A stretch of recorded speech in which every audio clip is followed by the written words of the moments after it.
Quick legislative update here from Southwest Florida. We are seeing lots of bills being introduced into the Florida legislature concerning HOAs and condominiums. There's a couple that I think you should be aware of. First, there is a bill that's getting floated around right now that would make three significant changes to homeowners associations. First, it would introduce provisions allowing homeowners to vote to terminate their HOA. Second, it would do away with the pre-suit mediation requirements we are currently seeing in the statute before you can institute legal action in a lot of different cases. And instead, it would replace it with an entire court system built into the circuit courts specific to disputes concerning HOAs and condominiums. Very interesting change.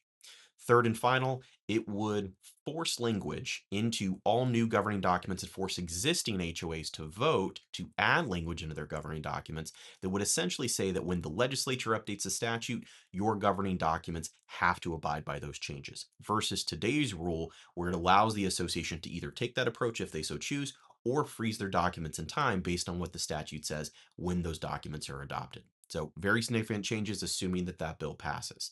The other one is very significant and it affects everybody. It affects condos, co-ops, HOAs.